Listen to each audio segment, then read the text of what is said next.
Resolvamos el siguiente problema. Se observa un globo aerostático desde los puntos A y B que se encuentran a una distancia entre sí de 80 metros.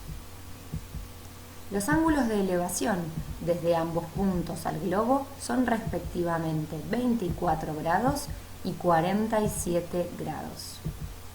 Calcular a qué altura se encuentra el globo del suelo y a qué distancia de cada punto A y B se halla.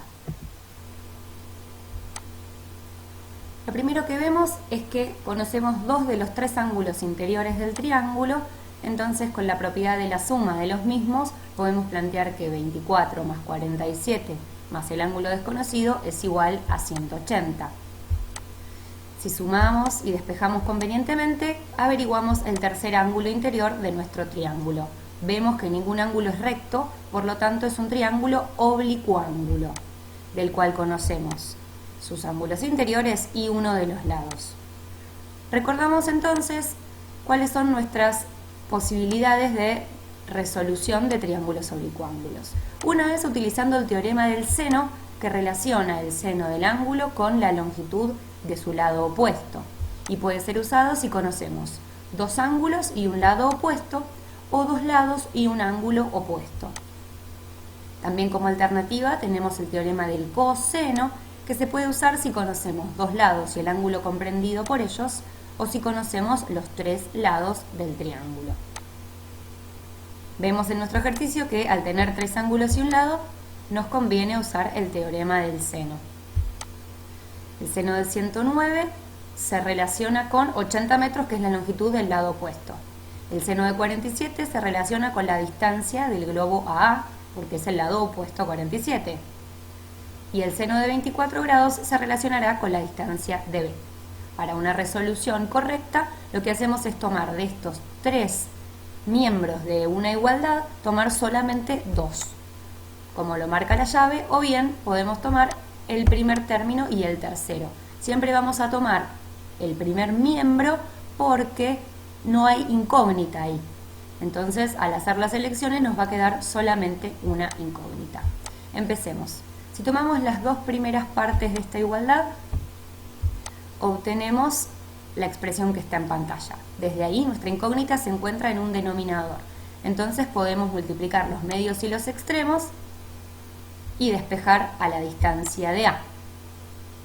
80 por seno de 47 grados, todo esto sobre el seno de 109 nos va a dar aproximadamente la distancia de A. Recordemos que este 80 es una unidad medida en metros y por eso la distancia total nos da en metros.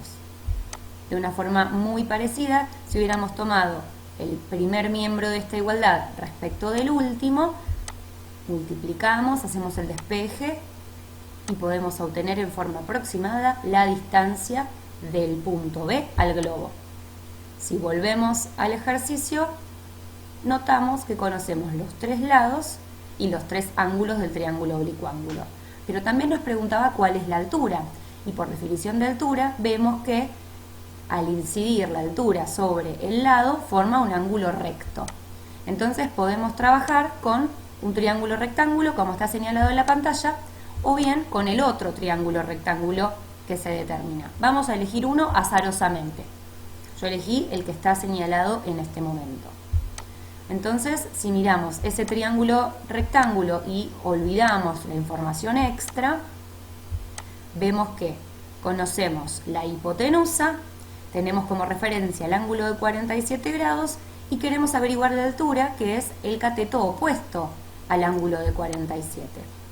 Entonces, estamos relacionando un ángulo, un cateto opuesto y una hipotenusa. La relación trigonométrica que involucra todos estos elementos es el seno del ángulo.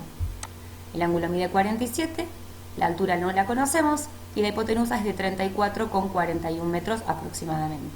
Reemplazamos, despejamos y llegamos entonces a que la altura mide 25,17